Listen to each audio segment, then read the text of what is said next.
brought to bear on this problem. Yeah, there's no doubt. You know, they brought up resources. In a way, what they've done here, the Obama administration, they brought it out into sunlight. They say, look, we know people are afraid. They have a right to be afraid. We are too. We need to work together in a kind of shared purpose in concert because this is a problem for all states. Remember, the real threat are the non-state actors, the terror networks. In a way, they're a challenge to all state-based power and to the long-standing issue of force and diplomacy that states work together or against one another. What you've got here, the new entrant into this disastrous situation, are the non-state actors. We probably in our lifetime, unless this moves forward, what is being attempted today and what will probably be unfolded, I think, in the next year or two, we probably will face a nuclear-armed terror network in our lifetime. Now imagine the disaster that portends for all states, much less a state that is the target of it, and frankly, on balance, that might well be the United States. That's why this initiative, and actually it's quite heartening, I mean, 47 nations coming to the United States saying, look, we need to solve this problem. That is an enormous step forward. What solutions will emerge from this summit? Certainly already with the Chinese and the Iranians, the breaking news that China is now behind sanctions for Iran. I think it shows that people are ready to say, this is not a state versus state issue. This is an issue of all states versus the threat of nuclear terrorism. I think you're exactly right, and I think that's very well put, and I think it's something that we haven't yet gotten around to figuring out as Americans, that this is a new leadership role that our country is taking in the world, but we're seeing it unfold before our eyes. Pulitzer-Prize winning reporter Ron Suskind, author of the book The Way of the World, and my friend, thanks for joining us tonight, Ron. As always, great to see you. Nice to be here. I really tried to find it, but turns out there's nothing funny about nuclear non-proliferation conferences. Except maybe one thing. President Obama welcoming 47 world leaders to Washington for this nuclear summit. Maybe the biggest gathering of world leaders convened by a U.S. president since 1945 at the San Francisco conference that founded the United Nations. And now President Obama is the host. So as the host, he had to have one-on-one bilateral sit-down meetings with a whole lot of these world leaders. I mean, they came all this way. They all have egos. Respect must be shown.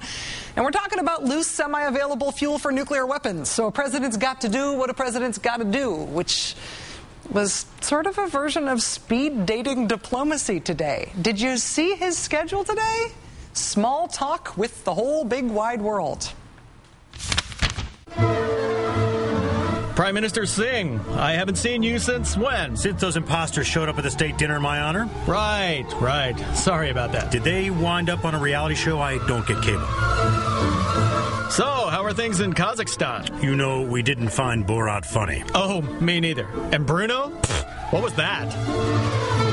So, President Zuma, you're hosting the World Cup this summer. Indeed. We call it soccer. We call it football. Okay, hey, I gotta keep it moving here. Good luck, Jonathan. I get that a lot. King Abdullah, how'd your bracket work out? I had Syracuse. Butler totally ruined me. Tell me about it. So how long you in town for? Not long. Gotta get back to Kiev, tie up a few loose ends. Well, I'm a little pressed for time. Would you be willing to send us all your highly enriched uranium? Let me think. Okay. President who? How's everything in Beijing? Gigantic and increasingly menacing. Right. I knew that. That's probably not what anybody said, but the president did cram in 10 meetings of various lengths in 2 days, all heavily protocoled. You know, equal time scheduled for India and for Pakistan, 15 minutes for Good Luck Jonathan of Nigeria, also the delicate dance of telling which leaders that they would be meeting not with the president, but with the vice president. Diplomacy and protocol sometimes result in abnormal and sometimes sort of funny human behavior. But the manic schedule of sit-down meetings, in fact, the entire enterprise of bringing 47 world leaders to the United States to try to build an international consensus on anything, represents something big and fundamentally different about this American government. In the old days, which in this case began in 2001 and officially ended on January 20th, 2009, in the old days we had a very different approach to international agreements of any kind. For example, in 1 week in July 2001, the Bush administration abandoned a United Nations draft accord that sets out ways to enforce the 1995 Biological Weapons Convention.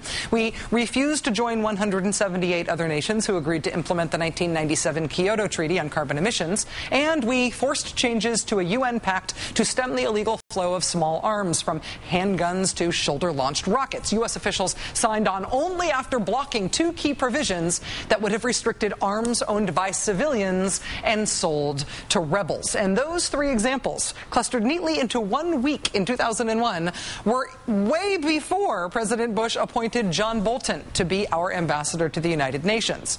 John Bolton, better known as John Bolton, who said this about the United Nations, to which he was to be our diplomatic ambassador. There is no United Nations. Secretariat building in New York has 38 stories. If you lost 10 stories today, it would make a bit of difference. Yeah, the Bush administration did not like international treaties. That guy they called a diplomat. They broke international treaties under the assumption that our enemies would all break them anyway, so what was the use? Agree or disagree with that approach, this is one of the most fundamental differences between this administration and the last one. This is a big deal. This is one of the biggest fundamental differences between modern conservatives who think that international institutions and agreements are for suckers and modern liberals who think that those institutions and agreements sometimes work. That old mutual pursuit of the mutual interests of sovereign nations thing, you know. President Obama campaigned on change. As it turned out, change did not mean that everybody suddenly had a job or that the banking crisis was suddenly fixed or that our wars magically ended. But change, in part, has meant a return to diplomacy, which means forging not just coalitions of the willing to come along for the ride, but also coalitions of countries of the more or less equally motivated to take on enormous global problems. And in that way, change, big world-changing change, is in fact what we got. The governor did not even mention slavery in this proclamation. Was that a mistake? Well, I don't think so. I don't know what you would say about slavery, but anybody that thinks that you have to explain to people that slavery is a bad thing, I think goes without saying. To me, it's a sort of feeling that it's a nit, that it is not significant, that it's not, it's trying to make a big deal out of something that doesn't amount to diddly. Mississippi governor, ex-lobbyist, and presumed 2012 presidential contender Haley Barbour this weekend, one-upping Virginia Governor Bob McDonnell in the whole slavery's no big deal thing. Last week, as you know, Virginia's governor issued a Confederate History Month proclamation that did not mention slavery. Governor McDonnell realized quickly this was a bit of an oops. If he ever wanted to have a career outside Virginia right-wing politics, within days, he issued an apology and amended the proclamation's language, a climb down which Mississippi's governor, Haley Barbour, apparently could have done without. Governor Barbour explaining that he liked the slavery-free Confederate History Month proclamation just fine as it was. Thank you very much. In case you're wondering whether Governor Bob McDonnell is happy that Haley Barbour is taking the neo-Confederate spotlight off Virginia for a moment, think again. Following up on rescinding gay rights protections for state workers and at state colleges in Virginia, following up on the declaration of a slavery-free celebration of the Confederacy, Governor McDonnell has now unveiled his next trip in the time machine. It has long been the case in Virginia that people convicted of a felony lose their right to vote. Only the governor can restore that right. And Governor Bob McDonnell is adding a little something special to that process now. According to the Washington Post, in the next few weeks, Governor McDonnell will, quote, require the offenders to submit an essay outlining their contributions to society since their release, turning a nearly automatic process into a subjective one that some say may prevent poor, less educated, or minority residents from being allowed to vote. So if you're one of 300,000 Virginians, disproportionately poor and minority, of course, who have lost the right to vote, you now have to write an essay to show this man that you deserve to get the right to vote back. You have to demonstrate your literacy, in other words, as a sort of test for voting. Why does that sound familiar?